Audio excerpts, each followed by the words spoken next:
warahmatullahi wabarakatuh. Halo teman-teman semua bisa kembali lagi bersama podcast Titik Tengah, ruang di mana kita berdiskusi tentang berbagai pendapat dan kita cari solusinya. Nah, pada kesempatan kali ini kita bakal bahas topik yang lumayan sensitif, yaitu LGBT atas nama hak asasi manusia. Pertanyaannya, apakah LGBT itu layak diterima di masyarakat atau ada nilai-nilai yang perlu kita jaga?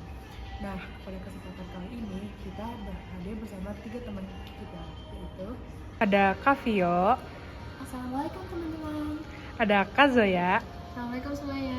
dan ada Kak Alisa. Assalamualaikum semuanya. Nah, hari ini kita juga cuma bahas LGBT sebagai identitas saja sih, tapi kita bakal kupas lebih dalam.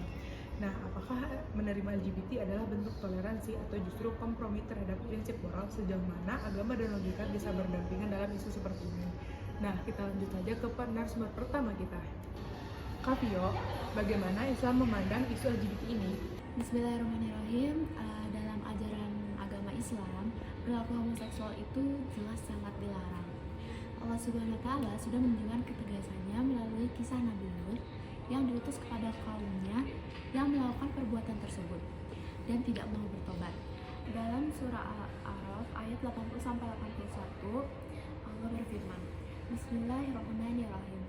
Walutan idza qala liqaumihi atatuna fahishyata ma sabaqakum bima min ahadin minal alamin innakum latatuna rijala syahwatan min nisa'i bal antum qaumun musrifun, yang artinya, dan kami juga telah mengutus Lot ketika dia berkata kepada kaumnya, mengapa kamu melakukan perbuatan keji yang belum pernah dilakukan oleh seorang pun sebelum kamu di dunia ini?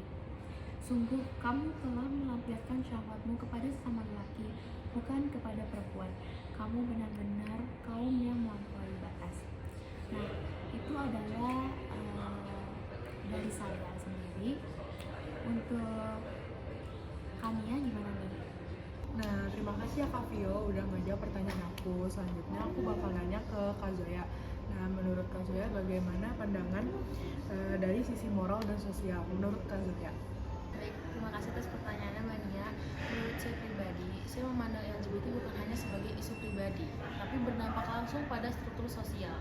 Kalau kita membenarkan segalanya atas nama HAM, bagaimana dengan hak anak-anak untuk tumbuh dalam keluarga yang utuh secara kodrat? Seperti yang pernah disampaikan oleh Rasulullah SAW dalam hadis riwayat Ibnu Majah, tidaklah suatu kaum melakukan perbuatan keji seperti homoseksual hingga mereka menampakkannya secara terang-terangan, kecuali Allah akan menurunkan penyakit dan penderitaan yang belum dikenal oleh generasi sebelumnya. Nah, terima kasih ya Kak Zoya udah ngajak pertanyaan aku. Selanjutnya aku mau nanya ke Kak Alisha. Nah, menurut Kak Alisha yang mewakili pendekatan rasional dan HAM, gimana nih pandangan kakak terhadap LGBT? Terima kasih, saya mengerti kekhawatirannya dari sisi agama dan moral. Tapi dari sudut pandang HAM atau hak asasi manusia, setiap orang berhak untuk hidup bermartabat tanpa diskriminasi. Yang menjadi pertanyaannya, apakah menolak LGBT berarti melanggar HAM? Jika seseorang LGBT hanya ingin dihormati dan tidak didiskriminasi, seperti tidak diperlakukan kasar, tidak dikucilkan, itu bagian dari hak dasar mereka sebagai manusia. Namun saya sepakat, tidak semua keinginan otomatis menjadi hak. Misalnya, jika seseorang ingin negara mengakui pernikahan sesama jenis, tapi negara menolaknya, itu belum tentu bentuk diskriminasi.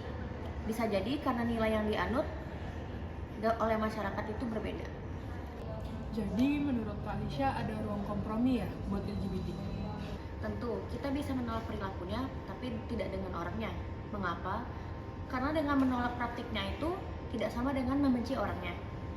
Betul sekali. Islam tidak pernah menunjukkan kebencian terhadap pribadi.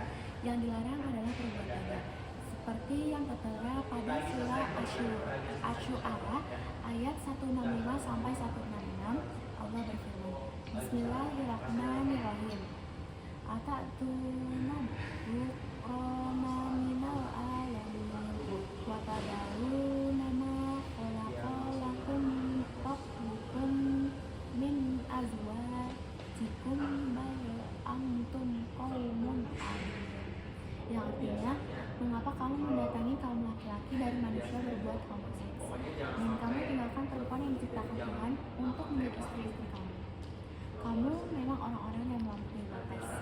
hadis yang saya sebutkan tadi juga menegaskan bahwa pelanggaran itu bukan tanpa alasan. Ada perlindungan sosial dan kesehatan di baliknya. Nah, diskusi hari ini benar-benar membuka sudut pandang kita ya.